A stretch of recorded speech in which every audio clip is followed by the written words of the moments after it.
Guys Pokemon की एक और न्यू वीडियो में आप सभी का स्वागत है। और आज गाइस हम बात करने वाले हैं एकदम यूनिक टॉपिक के बारे में जो कि शायद ही तुमने पहले सुना हो। आज हम पोकेमोन सीरीज के 10 सबसे स्ट्रेंजेस्ट रिलेशनशिप्स को देखने वाले हैं।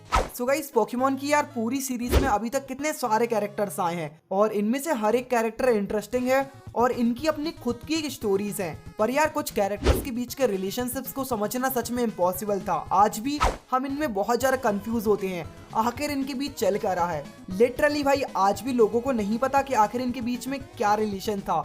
समझ लो एक तरीके से कैसा ये इश्क है, अजीब सा इश्क है, वैसे ही कुछ है। नंबर 10 में है एंटे और मॉली। सो गाइस अगर तुम्हें याद होगा तो पोकेमोन की एक बार मूवी आई थी जो कि पोकेमोन की 3rd मूवी थी। उसमें हमें एंटे और मॉली बताए गए थे जिसमें एंटे ना मॉली का फादर था। लिटरली उसमें मॉली का फादर एंटे था। सोचो एक पोकेमोन, लेकिन यार वो मॉली का कोई रियल डैड नहीं था। एक तरीके से वो उसके साथ में खेल रहा था उसके डैड के रोल में, क्योंकि मॉली के फादर कहीं गायब थे। और फिर खेल खेल में यार इस छोटी बच्ची ने ना पूरे शहर को क्रिस्टल्स में बदल दिया था और ऐश की मॉम को भी किडनैप कर लिया था, पता नहीं किसी रीजन की वजह से। लेकिन यार यहाँ पर एक पॉइंट आता है, क्या पोकेमोन्स भी एक तरीके से पेरेंट्स का रोल कर सकते हैं? रियली ये क्वेश्चन पोकेमोन सीरीज में बहुत ज्यादा स्ट्रेंज है। नंबर 8 में है इंसान और पोकेमोन। सो तुम लोगों ने हो सकता है कभी इस बात पर ध्यान से नोटिस ना किया हो, लेकिन ये रिलेशनशिप पोकेमोन की पूरी फ्रेंचाइजी में सबसे ज्यादा स्ट्रेंज है। क्योंकि यार तुम लोग खुद देखो, पोकेमोन के पहले एपिसोड से ही हमें ये बताया गया था कि पोकेमोन्स यार कैच करने के लिए होते हैं। ट्रेनर इन्हें कैच करते हैं, इनकी ट्रेनिंग करवाते हैं और फिर एक दूसरे से बैटल के लिए यूज करते हैं। लेकिन फिर गाइस जैसे जैसे ये सीरीज आगे बढ़ती चलेगी हमें यहाँ पर और भी चीजें देखने को मिली। जैसे कुछ लोग यार पोकेमोन से अपना काम करवाते हैं, जैसे कि तुम लोग खुद देखो कि डेलिया जो कि ऐश केचप की मॉम है वो मिस्टर माइम से अपने घर का काम करवाती हैं। और ऐसे बहुत सारे पोकेमोन्स हैं जो कि अलग अलग काम में अपना हाथ बटाते हैं। जैसे माचैम पोकेमोन भी कई बार यार बिल्डिंग्स बनाने में हेल्प करता है और ऐसी बहुत सी चीजें। और यार कुछ लोग पोकेमोन को ना उनके पेट्स के जैसे रखते हैं। साथ ही में यहाँ पर कुछ ऐसे रीजन्स भी हैं जहाँ पर माइथिकल पोकेमोन्स की पूजा तक की जाती है, जस्ट लाइक होइन रीजन और ऐसे कुछ और। पर अब उसी तरफ यार पोकेमोन वर्ल्ड में ऐसे भी लोग हैं जो कि पोकेमोन को खाते भी हैं। सोचो अपने खाने के लिए यूज करते हैं। तुम सभी इस चीज को ध्यान से सोचो, क्योंकि पोकेमोन्स भी इंसान के इमोशंस को और उनकी लैंग्वेज को अच्छी तरह से समझ सकते हैं। और दूसरी तरफ उनके साथ में ऐसा होता है, ये सच में बहुत ज्यादा डार्क है। पोकेमोन और इंसानों के बीच के रिलेशनशिप को समझना एक कॉम्प्लिकेटेड चीज है। नंबर 8 में है नर्जॉय और ब्रॉक। तो गाइस पोकेमोन की मांगा हो या तो गेम्स हो या तो एनिमे हो, हर एक चीज में नर्जॉय है। लेकिन यहाँ पर ना इतनी सारी नर्जॉय हैं जिनके बारे में पता करना लिटरली इम्पॉसिबल है। ये सभी लिटरली एक जैसी ही हैं। तो यहाँ पर ना ब्रॉक जब भी इनमें से किसी को भी देखता है यार उसे तुरंत ही क्रश हो जाता है, तुरंत ही प्यार हो जाता है उस नर्जॉय से। भले ही वो कोई सी भी नर्जॉय है उसे फर्क नहीं पड़ता है। तो यार ये ना बहुत ही ज्यादा कॉम्प्लिकेटेड रिलेशनशिप है, बिकॉज ब्रॉक इतने साल से यार इनके पीछे पड़ा हुआ है और इन्होंने आज तक उसे कोई भी रिस्पॉन्स नहीं दिया। लिटरली कभी मना भी नहीं किया और कुछ बोला भी नहीं। कभी कभी तो ये शर्मा भी जाती थी। तो यार ये चीज ना बहुत ज्यादा अजीब है। मतलब इनके रिलेशनशिप को समझना आज भी किसी के बस की बात नहीं है।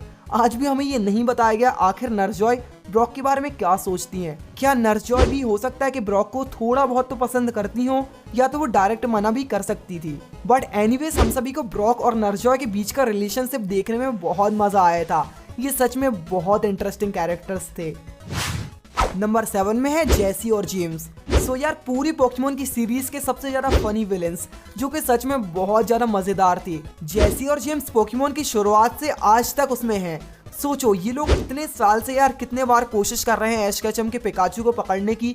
इन्होंने कई सारे मिशंस किए हैं एक साथ में, कितने बार पता नहीं क्या क्या किया एक साथ, इतने सारे ड्रामे कर, इतने सारे फेल हुए, मतलब लिटरली बहुत सारी चीजें। सो गाइस यार इनके बीच का रिलेशनशिप क्या था? क्या ये सिर्फ दोस्त हैं या तो टीम के मेंबर्स हैं या कुछ और? यार इस चीज के बारे में हमें कभी भी एक्सप्लेन नहीं किया गया। और पता नहीं यार हो सकता है कि फ्यूचर में इनकी शादी हो जाए, आई डोंट नो, हो सकता है, क्योंकि यार इतने साल से ये लोग साथ हैं। ऑफ कोर्स इनके बीच में कुछ भी हो सकता है। तो गाइस ये चीज भी ना आज तक अनएक्सप्लेन्ड है। हो सकता है फ्यूचर में हमें इसका आंसर मिले। नंबर 6 में है ऐश और गैरी। सो गाइस पोकेमोन की शुरुआत के सबसे मेन कैरेक्टर्स ऐश और गैरी जो कि एक दूसरे के राइवल्स थे। हमने इन दोनों को यार पोकेमोन की शुरुआत से देखा था और ये हम सभी के फेवरेट थे। एक तरीके से कहा जाए तो गाइस ये राइवल्स ही थे, लेकिन ना इनके बीच में कुछ तो अजीब था। बिकॉज यार कभी ना गैरी इसकी बेइज्जती किया करता था ऐश केचप की, हमेशा ही वो ऐश को बुली करता था और बहुत सारी चीजें। लेकिन अचानक से यार उसका बिहेवियर चेंज हो गया। हो सकता है वो ट्रेनर बनने के बाद में ऐसा हो गया, लेकिन यार वो आज भी ना ऐश को पता नहीं अपना दोस्त मानता भी या नहीं, या तो राइवल मानता है या तो कोई फ्रेंड या तो बेस्ट फ्रेंड।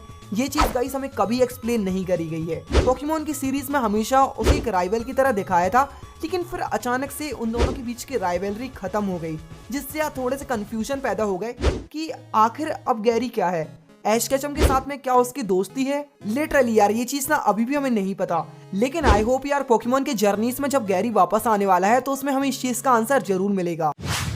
नंबर 5 में है स्वाइपर और ज़ैंगूस।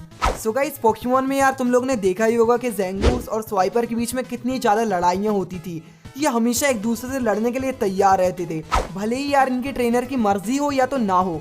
अगर इन्होंने एक दूसरे को सामने देख लिया तो फिर तो यार ये दोनों बहुत बुरी तरीके से लड़ने लगते थे। और दरअसल गाइस ना इसका रेफरेंस रियल लाइफ से मिलता है, क्योंकि रियल लाइफ में भी ऐसा ही कुछ होता है। जो कि नेवला होता है ना, नेवला और सांप, हमेशा इन दोनों के बीच में लड़ाइयाँ होती है, मैंने ऐसा सुना है। और यही चीज यही कॉन्सेप्ट पोकेमॉन्स में भी है, शायद इसलिए। लेकिन गाइस ऐसा क्यों है, ये दोनों एक दूसरे के दुश्मन क्यों है, ये आज तक किसी को नहीं पता चला। लिटरली ये एक बहुत बड़ी मिस्ट्री है। इन दोनों पोकेमॉन्स के बीच का रिलेशनशिप आखिर क्या है, ये समझना ना बहुत ज्यादा डिफिकल्ट है। नंबर 4 में है ऐश और मिस्टी। तो ऐश केचम की सबसे पहली पार्टनर मिस्टी, जो कि यार ऐश केचम के साथ में ना बहुत ज्यादा क्लोज थी, एक तरीके से क्या कह सकते हैं इन्हें। मुझे समझ नहीं आता इनके बीच का आखिर रिलेशनशिप क्या था, क्योंकि यार कई बार ना मिस्टी जेलस होती थी अगर ऐश केचम किसी और लड़की से बात करता था या तो कुछ और। लेकिन हमें ये कभी नहीं बताया गया क्या वो ऐश की गर्लफ्रेंड है, क्या मिस्टी ऐश को पसंद करती थी। यार इस चीज का आंसर ना आज भी फैंस सोचते हैं क्या हो सकता है। आखिर क्यों मिस्टी ऐश केचम को छोड़कर चली गई, और क्या वो ऐश को लाइक करती थी, और ऐश केचम उसके बारे में क्या सोचता था।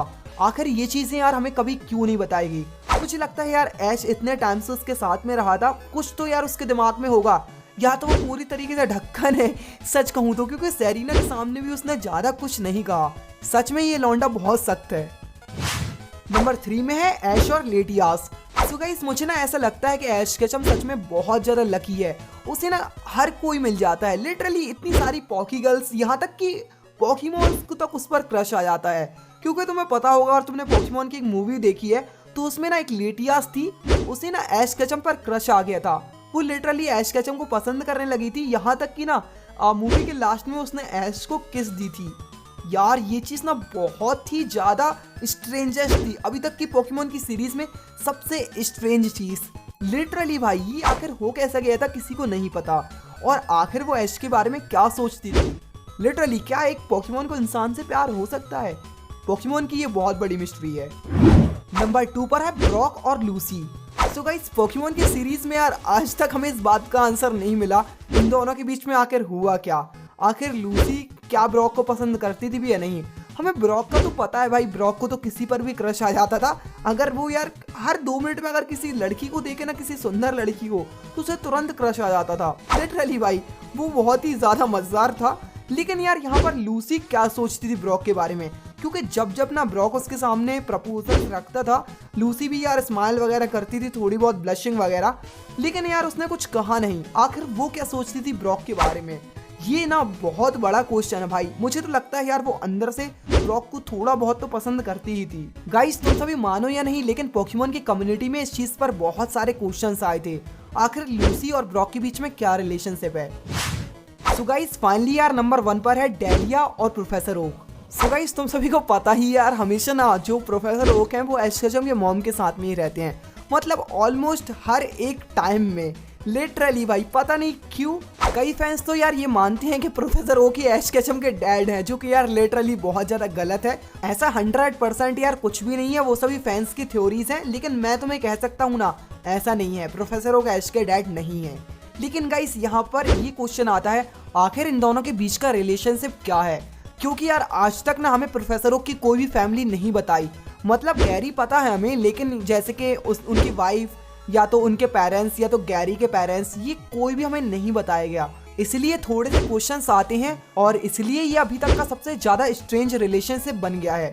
बट एनीवेज गाइस मेरी थ्योरीज के हिसाब से ना प्रोफेसर ओक और डेलिया ना जो है, प्रोफेसर ओक की डेलिया स्टूडेंट है, बिकॉज यार बचपन में ना उन्हीं से पढ़ाई करी है डेलिया कैचम ने, इसलिए हो सकता है कि स्टूडेंट के तौर पर यार वो उन्हें हमेशा अपने पास में रखते हो, बिकॉज ऐश केचम की मॉम यार अकेली है। देखो पूरे टाउन में वो अकेली इतना कुछ हैंडल करती हैं, तो उनकी देख रेख के लिए कोई नहीं है लिटरली यार। तो वहाँ पर ना प्रोफेसर ओक पास ही में है, तो हो सकता है यार वो लोग कभी मिलने वगैरह के लिए आ जाते हो, बस इतना ही। सो गाइस बाकी तो तुम लोग बताओ मुझे कमेंट्स में तुम्हारे हिसाब से क्या हो सकता है, और इन पूरे रिलेशनशिप्स में तुम्हें सबसे ज़्यादा अजीब कौन सा लगा। सो गाइस यार वीडियो में लाइक करना और चैनल को सब्सक्राइब कर लेना न्यू हो तो, और भी ऐसी कमाल की वीडियोस के लिए। और यार इंस्टाग्राम में फॉलो कर लेना, वहाँ पर चैनल के बहुत सारे अपडेट्स आते हैं। और हमारे गेमिंग चैनल को सब्सक्राइब करना मत भूलना, वहाँ पर सच में बहुत मजा आता है। डेली यार मैं वहाँ पर पोकेमॉन के गेम प्लेस करता हूँ, तो जाकर जरूर देखना। सो गाइस मिलते हैं यार नेक्स्ट वीडियो में, तब तक के लिए गुड बाय।